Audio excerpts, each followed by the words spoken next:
So hey guys, welcome back to the channel. और thumbnail में तो आपने देख ही लिया होगा कि हम निफ्टी का वीकली एनालिसिस करने वाले हैं। लेकिन उस एनालिसिस को करने से पहले आपके लिए एक सवाल है।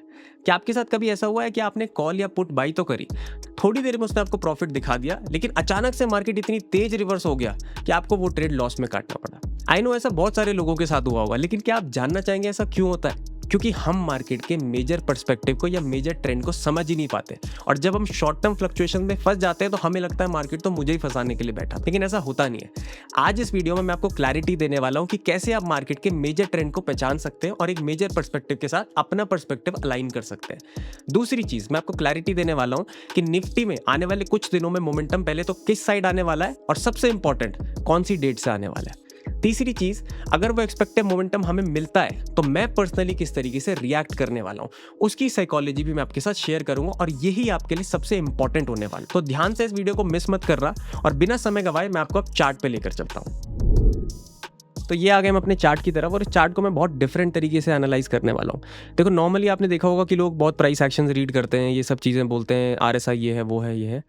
देखो, मेरा पर्सपेक्टिव बहुत डिफरेंट है, इसीलिए मेरा ट्रेडिंग स्टाइल भी बहुत डिफरेंट है। जब आप मुझे जानोगे, मुझे पहचानोगे, तो आप बोलोगे कि यार आप ऐसी कैसे ट्रेडिंग करते हो।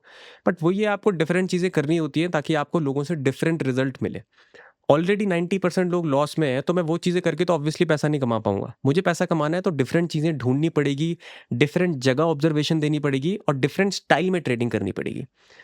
सो ये चीज़ ध्यान से समझना, क्योंकि ये वो चीज़ें नहीं है जो आपको नॉर्मली मिल रही है। और I am not boasting it, मैं आपको कोई ऐसा नहीं बता रहा हूँ कि मैं बहुत बड़ी चीज़ें कर रहा हूँ।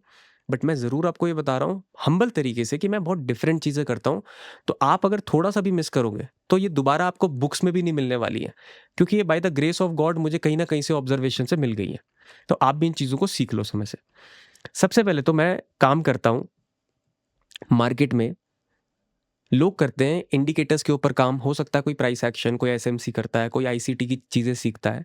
मैं पर्सनली दो चीज़ों पे काम करता हूँ, प्राइस एक्शन, और ये वो वाला प्राइस एक्शन नहीं है जो मार्केट में चलता है, ठीक है? बल्कि मैं इन कैंडल्स पे भी ट्रेड नहीं करता हूँ, कौन सी है वो आने वाले समय में बताऊंगा।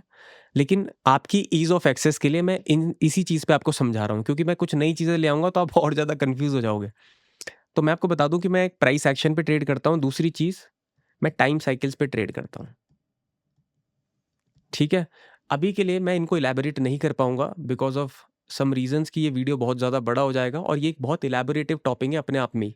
क्योंकि इनके अगर बेसिक्स क्लियर नहीं है, मैं आपको और एडवांस चीज़ें बता दूँ तो आप फिर यहीं से कन्फ्यूज़ होके वीडियो बंद करके, फ़ोन बंद करके सो जाओगे। आप बोलोगे यार इतना सब नहीं होगा मेरे से।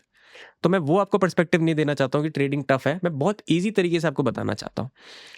तो ये पहले मेरा ट्रेडिंग स्टाइल है। मैं क्यों ये चीज़ें बता रहा हूँ, क्योंकि तभी आप मेरे पर्सपेक्टिव के साथ अलाइन होकर चीज़ें समझ पाओगे, तभी आप ट्रस्ट कर पाओगे कि कैसे ये चीज़ें हो रही हैं मार्केट में। देखो, टाइम साइकिल्स क्या होती हैं? एक तो होता है समझना पहले चीज़ों को, एनालिसिस मैं करूँगा, ये वीडियो थोड़ा-सा बड़ा जा सकता है, लेकिन ये सब आपके भले के लिए है। देखो, लोग या तो इंडिकेटर होता है एक चीज़, लोगों को छोड़ो, कुछ पर्सन या इंडिकेटर क्या होता है? इंडिकेटर इंडिकेट करता है प्राइस के मूवमेंट को प्राइस एक्शन बनने के बाद। तो ये तो बहुत लेट आपको बताएगा। बताएगा, लोग इंडिकेटर पे ट्रेडिंग करते हैं, nothing to like worry about it. ये ऐसा कुछ नहीं है कि अब मैं इंडिकेटर में ट्रेड करता हूँ तो क्या मैं बुरा ट्रेडर हूँ? नहीं भाई, अगर आप पैसा कमा रहे हो तो आप अच्छे हो।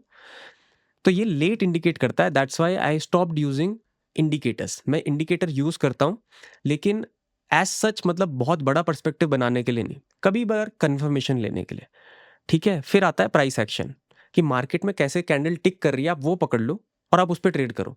लेकिन जब वो टिक करेगी तभी तो प्राइस एक्शन बनेगा। तो ये भी मुझे लगता था कि लेट है, मुझे कुछ ऐसी चीज़ पता लगानी है जो इससे भी पहले मुझे बता दे कि मार्केट में क्या होने वाला है। फिर मैंने पढ़ना शुरू किया टाइम साइकिल्स को। मार्केट में एक चीज़ होती है, जब आप ज्ञान सिस्टम को पढ़ोगे, अभी एक नया वर्ड आपकी लाइफ में आ रहा है, ज्ञान और एस्ट्रोलॉजी। अब आप बोलोगे एस्ट्रोलॉजी, ये तो मैंने, हाँ एस्ट्रोलॉजी तो कुछ होती है, बट इसका मार्केट से क्या संबंध है? जब आप बहुत आगे चले जाओगे मार्केट में चीज़ें जानने पहचानने के लिए, और जब कुछ चीज़ें वर्क नहीं करेगी ना, तब आप इन चीज़ों की तरफ आओगे। हो सकता है अगर आप नए हो तो मैंने आपको पहले ही बता दिया, by the grace of God आपको ये चीज़ें पहले ही पता चल रही हैं। ये मत समझ रहे कि मैंने बताया, आपकी अपनी किस्मत आपको ये चीज़ें सुना रही है। समझ रहे हो? तो हम पर्सनली क्या करते हैं, या मैं पर्सनली क्या करता हूँ, कि कुछ ऐसी डेट्स हम फाइंड आउट करते हैं मार्केट में, जिन डेट्स पे कुछ पर्टिकुलर मोमेंटम आने की एक्सपेक्टेशंस होती हैं। क्यों होती हैं, वो एक इलैबोरेटिव टॉपिक है, वो बाद में बताऊंगा, या किसी और वीडियो में उसको डिस्कस करेंगे।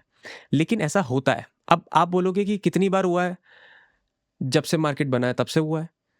तो आपने लास्ट ट्रेड कौन सा लिया जब ऐसा हुआ था, एक वो एक्सप्लेन कर देता हूँ। यहाँ पर मुझे एक momentum expected date find out हुई थी, तो मैंने इस जगह पे एक ट्रेड एग्जीक्यूट किया था। सो आपने देखा होगा, अगर मेरी रील नहीं देखी होगी आपने, तो मैंने एक रील में बोला था मेरा 250 पॉइंट का स्टॉप लॉस होता है। और अगर आप एक एविड फॉलोअर हो मेरे, तो आपको पता होगा मैंने ये रील बनाई है। तो कुछ के कमेंट्स आए थे कि 250 पॉइंट का स्टॉप लॉस होता है, तो क्या 400 पॉइंट का टारगेट लोगे क्या, या 500 पॉइंट का? वही बता रहा हूँ।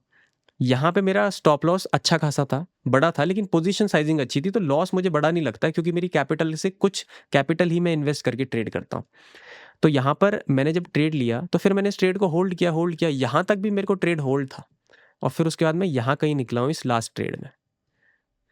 तो देख लो आप कितने पॉइंट का है। अगर 250 पॉइंट का स्टॉप लॉस भी था, तो 600 पॉइंट का टारगेट भी तो लिया है, 1:3 तो फिर भी आया है। तो ये मैंने किस तरीके से फाइंड आउट किया, ये बेसिकली टाइम साइकिल्स थे। पहले ही पता चल गया कि मार्केट में किस दिन मोमेंटम आने वाला है, और उसके हिसाब से जब प्राइस एक्शन बना, तो फिर मैंने एंट्री ली। ऐसा नहीं है कि टाइम साइकिल पे चीज़ें हो गई तो फिर मैंने एंट्री ले ली, ऐसा नहीं। प्राइस एक्शन बनना ज़रूरी है। पहले टाइम साइकिल कन्फर्मेशन देगा, फिर प्राइस एक्शन कन्फर्मेशन देगा, एंट्री और एग्जिट दोनों का। अब दूसरी चीज़, आपने इतनी देर होल्ड कैसे किया? क्योंकि मैं फ्यूचर्स में ट्रेडिंग करता हूँ, मैं स्विंग ट्रेडिंग करता हूँ। मेरे महीने के मुश्किल से 1 से 2 ट्रेड होते हैं, कभी कभार मैं पूरे महीने खाली भी बैठा रहता हूँ, क्योंकि मैं ट्रेड ही ऐसे एग्जीक्यूट करता हूँ जिसमें मुझे 600-700-800 पॉइंट मिले।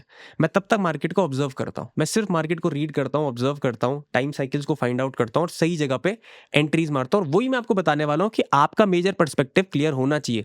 अब चाहे आप डे ट्रेडिंग भी करते हो, आपका बड़ा पर्सपेक्टिव क्लियर है, तो आप छोटी चीज़ें भी आसानी से पकड़ पाओगे। तो अब डिस्कस करते हैं, ये बेसिक्स क्लियर करना ज़रूरी था, क्योंकि मैं किस तरीके से ट्रेड करता हूँ, वरना आप कंफ्यूज हो जाते हैं। अब डिस्कस करते हैं मेन चीज़ कि निफ्टी अब किस साइड मोमेंटम देने वाला है।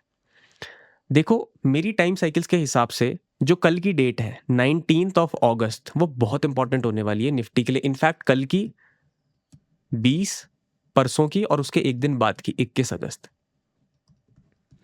सबसे ये मैं बताऊंगा कि मैं किस तरीके से ट्रेड्स प्लान करूंगा अपने, लेकिन ये समझना कि ये 3 डेट्स बहुत ज़रूरी होने वाली हैं। इस साइड मुझे एक मोमेंटम एक्सपेक्टेड है, इन डेट्स पे एक मोमेंटम मुझे एक्सपेक्टेड है, 19, 20 और 21 को। आइदर वो 19 को आ जाए, आइदर वो 20 को भी हो, मतलब कंटिन्यू हो फिर मोमेंटम। और फिर अगर इन दोनों दिन नहीं आया, तो फिर वो 21 तक आने की संभावना है। 3 दिन होते हैं टाइम साइकिल्स के। देखो, बड़ा पर्सपेक्टिव है तो 3 दिन भी चाहिए होते हैं, समझ रहे हो? मतलब मैं इसको कर रहा हूँ अभी, एग्जैक्ट डेट पे भी मैं फाइंड आउट करने की कोशिश कर रहा हूँ। वैसे हो जाता है कि जिस दिन टाइम साइकिल की डेट हो, उस दिन मोमेंटम आ जाए। लेकिन अगर कभी कभार नहीं भी आता है, क्योंकि मार्केट इज ऑलवेज अनसर्टेन, ये समझना। और मुझे भी देर इज नो लाइक, मुझे कोई ऐसी शर्म नहीं है कि जब मैं गलत प्रूव हो जाता हूँ, क्योंकि it's all about the risk reward. बहुत टाइम ऐसा होगा, there will be many times जब मार्केट आपको गलत प्रूव करेगा। बस आपको ये करना है कि जब आप गलत प्रूव हो तो आपका कम पैसा जाए, जब आप सही प्रूव हो तो आप ज़्यादा पैसा कमाओ। सिंपल सी चीज़ है।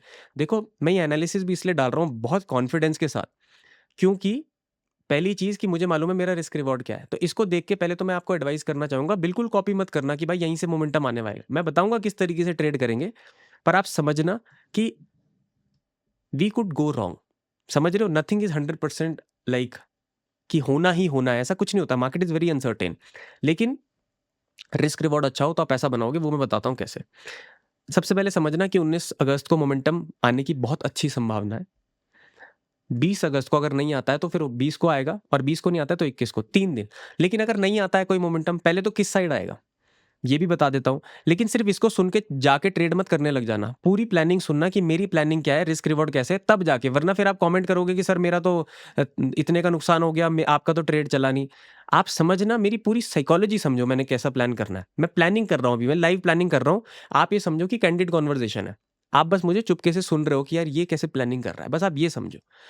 मैं प्लान कर रहा हूँ कि 19 तारीख को एक मोमेंटम आना चाहिए, और मैं एक्सपेक्ट कर रहा हूँ कि मार्केट बुलिश मोमेंटम देगा यहाँ से। पहले इतना समझो, ठीक है? मैं एक्सपेक्ट कर रहा हूँ कि मार्केट 19 अगस्त को एक बुलिश मोमेंटम देगा। अगर 19 को नहीं देता है तो फिर मैं 20 को भी एक्सपेक्ट करूंगा, और अगर 20 को भी नहीं देता है तो मैं 21 को एक्सपेक्ट करूंगा। समझ रहे हो? लेकिन अगर मार्केट बियरिश दे देता है तो फिर मैं कुछ नहीं करने वाला। मैं इस टाइम एक अच्छे बुलिश मोमेंटम के लिए बैठा हूं, बहुत दिनों से ऑब्जर्व कर रहा हूं, क्योंकि एक ट्रेड मेरा अच्छा चला गया था, एक मैंने सेलिंग ट्रेड लिया था जो मेरा उतना अच्छा नहीं गया, लेकिन अब ये वाला ट्रेड है जिस पे मुझे बहुत एक्सपेक्टेशंस है, ठीक है? तो मैं किस तरीके से प्लान करने वाला हूँ, मैंने प्लान किया है कि 19 अगस्त को एक टाइम साइकिल्स के हिसाब से एक बुलिश मोमेंटम आएगा। और देखो टाइम साइकिल्स ही नहीं, मैं आपको एक और चीज़ बताने वाला हूँ। देखो सिर्फ टाइम साइकिल्स को लेकर के और प्राइस एक्शन को आप मत काम करो, मैं एक और चीज़ कंबाइन करता हूँ इसके साथ, ये है पोजीशंस। देखो ये आप बोलोगे क्या है, ये शीट बता दी, ये मार्केट का डेटा है जो एनएससी पे आता है, लेकिन इसको कंपाइल खुद से करना पड़ता है, तो मैंने इसको खुद से कंपाइल किया है। और इसमें देखो मार्केट में शॉर्ट में बताऊं तो 4 पार्टिसिपेंट होते हैं। क्लाइंट जिनको रिटेलर्स बोलते हैं, डीआईआई जो डोमेस्टिक इंस्टीट्यूशनल होते हैं जैसे आईसीआई वगैरह बड़े बड़े बैंक्स हो गए, एफआईआई जो अंग्रेज होते हैं जो बहुत मोटा पैसा लेकर के मार्केट में आते हैं, और प्रोस यानी प्रॉपराइटी डेस्क वाले जो हमारे ही इंडियंस होते हैं लेकिन हाई नेटवर्थ वाले इंडिविजुअल हैं। इन 4 लोगों का डेटा बहुत मैटर करता है, ठीक है। जो रिटेलर्स हैं, अगर मैं शॉर्ट में बताऊं तो इनकी पोजीशन बुलिश साइड है, बट ऐसा मत समझना कि बुलिश साइड है तो ये प्रॉफिट कर रहे हैं, ये बहुत देर से लॉस करते हुए आ रहे हैं। इन्होंने बहुत लॉस किए हैं, अब जाके थोड़ा बहुत बुलिश साइड इनकी पोजीशन बची है, तो इसको देख करके ट्रेड मत लेना। डीआईआई जो होते हैं इनकी पोजीशन को मैं ज़्यादा वैल्यू करता नहीं हूँ ऑप्शंस में, क्योंकि ऑप्शंस में ट्रेड ही नहीं करते ज़्यादातर, ठीक है। ये एक्टिव नहीं रहते, ये इक्विटी में ट्रेड करते हैं। एफआईआईज को मैं बहुत वैल्यू देता हूँ, लेकिन एफआईआईज अपनी पोजीशन ना ब्लफ करते हैं। अगर आपको ऑप्शन चेन ठीक से रीड करनी नहीं आती तो आप इनकी पोजीशन में फंस जाओगे, ये देख करके भी। जो लोग इसको पहली बार देख रहे हैं, कंफ्यूज मत होना। ये बेसिकली एक ऐसा डेटा है जो बताता है कि कितने कॉन्ट्रैक्ट्स ओपन है। तो जैसा लिखा है ना यहाँ पे 144913, ये इसका मतलब है कि इतने कॉन्ट्रैक्ट्स ओपन है। तो एक कॉन्ट्रैक्ट कितने का होता है, लगभग 50,000 से लेकर 70,000 रुपए का, तो इंटू 70,000 कर देना, उतना पैसा इन लोगों का लगा है टोटल। तो ये अरबों खरबों की बातें हो रही हैं इस टाइम पे। तो इसीलिए इस चीज को इंपॉर्टेंस दी जाती है, क्योंकि यहाँ देखो जिस बंदे ने, अब देखो ये लास्ट वाला दिख रहा है आपको, प्रोज। मैं सिर्फ आपको बोलूं अगर इनको भी देख के चलोगे तो आप पैसा ठीक ठाक कमाने लग जाओगे, पर डेटा रीड करना आना चाहिए। अगर आपको सीखना है डेटा रीड करना तो नीचे कमेंट्स करके बताओ कि ऑप्शन चेन और डेटा के ऊपर वीडियो बना दो, मैं वीडियो बनाने की कोशिश करूंगा। प्रोज क्या होते हैं मैंने बताया, हाई नेटवर्थ वाले इंडिविजुअल, ठीक है। इनके कितने कॉन्ट्रैक्ट्स ओपन है देखो, 4,09,163। 4 लाख इंटू 50,000 कर लो, कितने हजार करोड़ आ रहा है। इतना पैसा किसी का लगा हुआ है, तो वो भी यही एक्सपेक्ट कर रहा है कि मार्केट, अब देखो ये बुलिश साइड यहाँ पे ये व्यू बन जाता है। ये मैंने पूरा खुद से कोड किया है, ठीक है, गूगल शीट में, आप भी कर सकते हो। लेकिन यहाँ पे देखो 4,09,163, मतलब इतने हजारों करोड़ रुपए बंदा लगा रहा है, तो इसकी एक्सपेक्टेशंस क्या है मार्केट में, कि मार्केट यहाँ से बुलिश जाएगा। अब मुझे एक और कंफर्मेशन मिल गया कि यहाँ पर बड़े लोग भी बुलिश साइड पैसा लगा रहे हैं। अब दोबारा मैं आपको चार्ट पे लेकर के चलता हूं, तो मैं किस तरीके से प्लान करूंगा।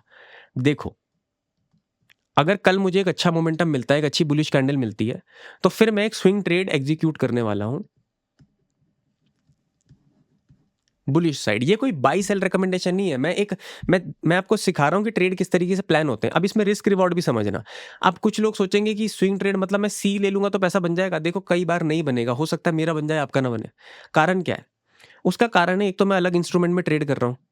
फ्यूचर्स में एक तो पैसा भी बहुत ज्यादा लगता है। जहां पे आपका निफ्टी का एक लॉट 3-5 हजार रुपए का आ जाता है, फ्यूचर्स का एक लॉट आपका मिनिमम 75,000 रुपए का आएगा। पर मैं किसी रीजन से बाई करता हूं। देखो अगर मेरे को कॉल बाई करना है, अब मेरा विजन है 1 महीने का, तो मैं 1 महीने के लिए कॉल को होल्ड ही नहीं कर पाऊंगा, क्योंकि उसमें थीटा डीके होता है। अब कुछ लोगों को अगर थीटा भी नहीं पता है तो फिर मैं एक ग्रीक्स के ऊपर वीडियो बनाऊंगा, उसमें मैं आपको बताऊंगा थीटा क्या होता है। पर बेसिकली कॉल का प्रीमियम उतना नहीं बढ़ेगा जितना रिटर्न मुझे फ्यूचर देगा। बीच में मैंने ऑप्शन सेलिंग भी करी थी डायरेक्शनल, बट उसमें भी क्या होता था कि 800 रुपए के आसपास मैं ऑप्शन सेल करता था। अब जब 800 रुपए का ऑप्शन जीरो हो जाता था, पर मेरा ट्रेड तो चल ही रहा है, मुझे तो अभी बेचना ही नहीं था, पर जीरो के नीचे कहीं जाएगा मार्केट। तो बड़े पर्सपेक्टिव लेकर चलना जरूरी है मार्केट में। आप ये मत समझना कि 30, 40, 50 रुपए में बहुत ज्यादा कुछ चीजें हो जाती है। रिस्क रिवॉर्ड अगर अच्छा रखोगे तो मार्केट आपको रिवॉर्ड देगा ही देगा, पैसे से, अच्छा पैसे से रिवॉर्ड देगा। बट आपको रिस्क रिवॉर्ड के ऊपर काम करना है, विन रेट के ऊपर नहीं काम करना। अब जो मेरी स्ट्रैटेजी है वो आप समझ गए कि कल मैं इसको बाई करने वाला हूं, मार्केट में बुलिश साइड एंट्रीज लेने वाला हूं। मतलब ऐसा मत समझना कि बाई करने वाला हूं। अगर मेरे को प्राइस एक्शन नहीं दिखा तो मैं नहीं करूंगा मार्केट में ट्रेड, ये समझना। उसके अगले दिन नहीं दिखा तो नहीं करूंगा, तीसरे दिन भी नहीं दिखा तो नहीं करूंगा, फिर उसके बाद बैठा रहूंगा मार्केट में 10-15 दिन के लिए, एग्जीक्यूशन का वेट करूंगा, क्योंकि फिर मार्केट साइडवेज होने की संभावना होगी। अगर मोमेंटम आएगा तो कल से 3 दिन में ही आएगा, इतना मुझे कन्विक्शन है मार्केट में। समझ गए आप।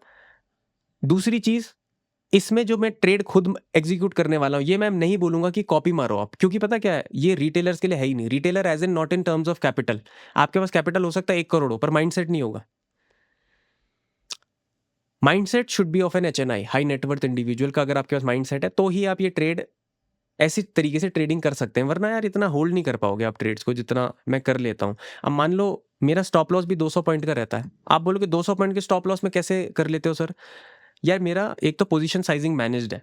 मान लो मेरी कैपिटल 20 लाख रुपए की है और मैं 1.5 लाख रुपए से ही ट्रेड कर रहा हूँ, तो अगर मेरा 30,000 का भी नुकसान हो जाता है तो क्या बढ़ा गया मेरा? मेरे पास कैपिटल है उसको रिकवर करने के लिए। बट होगा क्या, जिस बंदे के पास 1.5 लाख है वो 1.5 ही कर रहा होगा। मैं डीमैट में भी नहीं रखता हूँ, इनफैक्ट कैपिटल मैं साइड से रखता हूँ कैपिटल की, कभी अगर चांसेस हो तो इन्फ्यूज कर लूँ मैं। तो फिर ऐसा मत समझना कि आप मेरे 200 पॉइंट के स्टॉप लॉस में कुछ बढ़ा जाएगा, आपका जरूर जा सकता है, क्योंकि मेरी पोजीशन साइजिंग मैनेज्ड है। मैं बहुत ठीक तरीके से पोजीशन साइजिंग रखता हूँ और रिस्क रिवॉर्ड भी मेरे 600 700 800 पॉइंट के रहते हैं। मैं होल्ड करना जानता हूँ मार्केट में। दूसरी चीज़, इंपॉर्टेंट चीज़, मेरे पास इंस्ट्रूमेंट वैसा है कि मैं होल्ड कर सकूँ। मैं फ्यूचर्स होल्ड कर सकता हूँ 1 महीने के लिए, तो मैं आराम से कर सकता हूँ। उसके बाद मैं उस कॉन्ट्रैक्ट को कैरी फॉरवर्ड कर सकता हूँ नए महीने पे।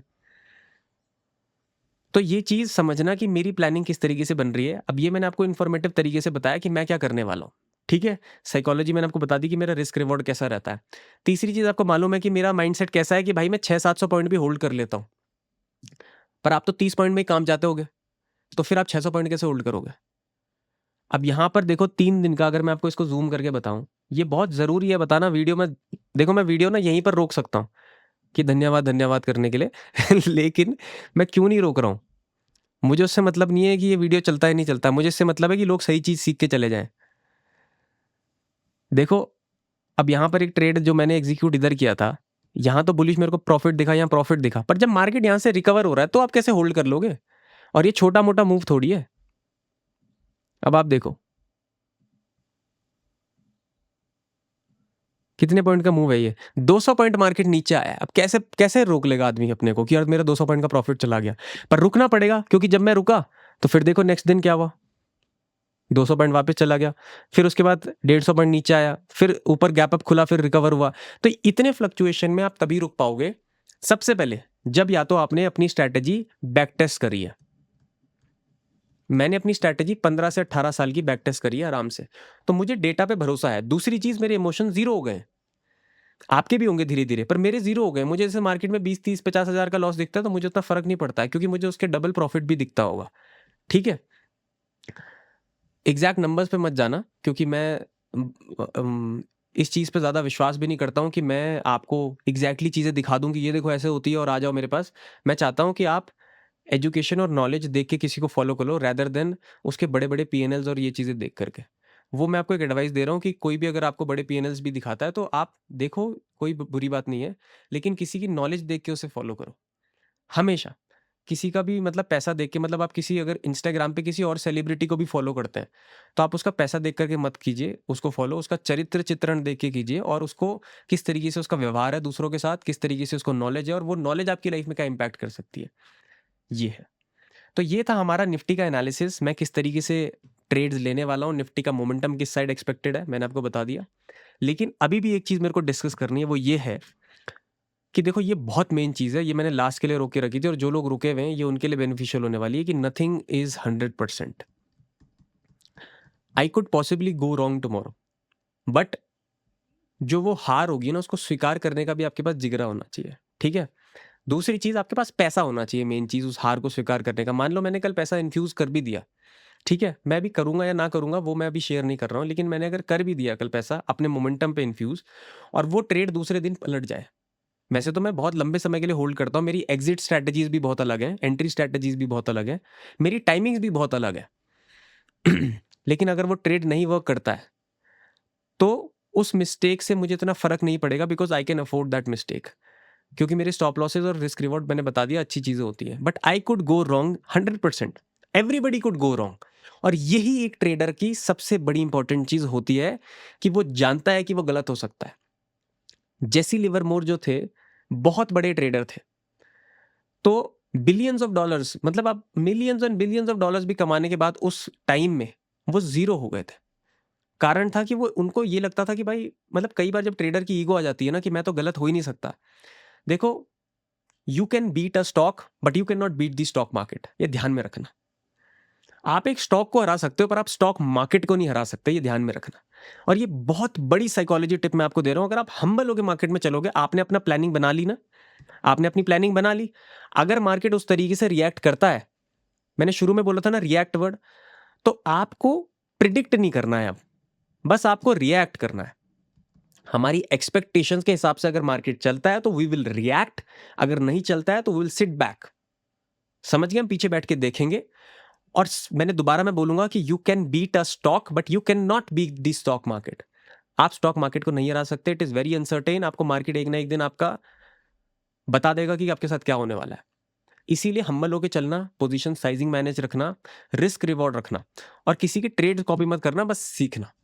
तो ये इस वीडियो का मकसद था। हो सकता है थोड़ी बड़ी हो सकता है आपको लगे कि मैं बहुत बड़ बोला हूँ, बट यार मुझे आपको सिखाना है और पूरा घोट घोट के सिखाना है, अच्छे से सिखाना है। जो मैंने सीखा, जो मुझे बुक्स में नहीं मिला है, जो मेरा अपना पर्सनल एक्सपीरियंस था, मैं सारी चीज़ें धीरे धीरे रखूंगा, but it will come at right times to you.